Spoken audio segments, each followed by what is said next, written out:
Hi everybody, Laura here from My Favorite Things. Thank you so much for joining me today. I have a couple of fun and festive projects to share with you using more of the September release. I'm going to start with this Sending Christmas Joy Die, and I have a panel here cut of printer paper. It's thin, but it's going to work. I'll show you why.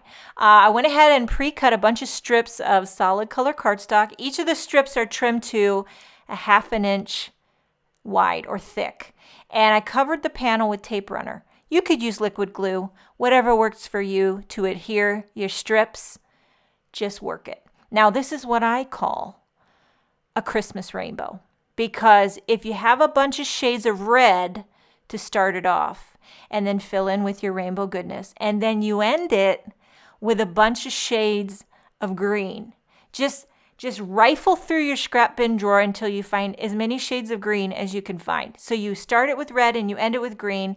And I think it's festive like Christmas, but yet it's happy like rainbow. This is what I call the Christmas rainbow. So I flip it over, take it to my guillotine paper trimmer and chop off the excess. Now, the reason I did printer paper is because I'm going to die cut this entire thing with the Sending Christmas Joy die. And because the printer paper is so thin, it cuts it like butter. And I tried this before on regular Nina Solar White 80 pound, and it got very thick. I even used a metal shim, and I just was not getting a nice clean cut like I like it. But this right here, cut it like butter. So I'm popping out all the letters, which I really didn't need to do, because now that I've popped them out, I'm putting them all back in again, because I decided I'm going to make this a twofer. A 2-for-1. You're going to get 2 cards out of 1 die cut. So I put the letters back in to get that spacing and that placement, and these letters will be used on card number 2.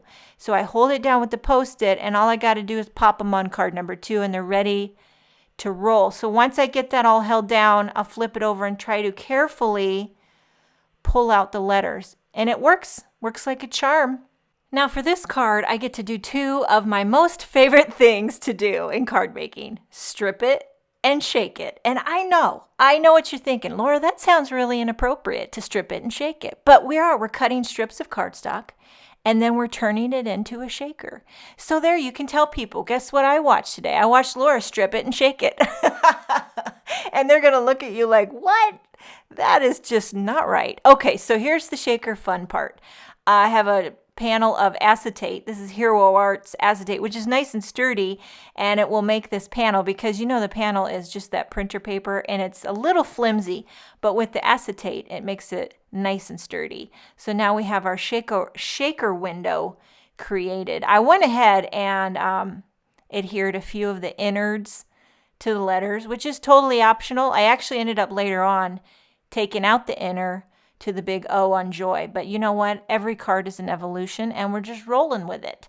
For the shaker filler, wanted to keep it pretty simple, but a little bit iridescent. So we've got some flat, confetti, and some mini stars.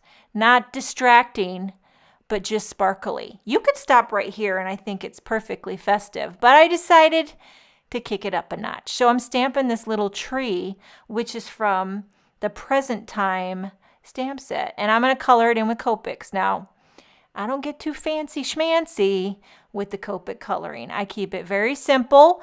I got 4 shades of green. You can see my marker caps there. What I like to do is cover the whole tree with the lightest color, and then I go in with my darkest color and work my way back to the lightest color. That's how I feel like I can get the smoothest, seamless blend. Okay, don't listen to me. I really don't know what I'm doing, but you know what I couldn't find? I couldn't find the coordinating die for this tree, and I'm pretty sure I have it, but I couldn't find it because I've recently revamped my whole craft area, my storage. I bought one of those calyx shelving units from IKEA, and I bought several of the fridge bins. The beloved fridge bins that Jennifer McGuire says is to use. And let me tell you, that girl knows what she's talking about. So I started organizing all my stamps and dies, and I love how it looks, but now I can't find anything. Can't find anything. I'm not used to being organized. Who would have thought you get organized and then you can't find anything? But pop that tree right in the middle of the O, and card number 1 is finished. So for card number 2, I'm using this all the stars cover-up die, and I die cut that out of some cream cardstock.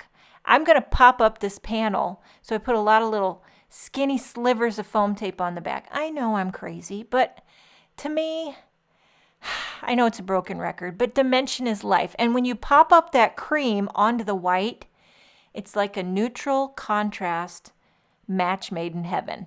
Now we have our letters ready to go that I've already aligned, and I just put on, I put on some more slivers of foam tape to pop it up.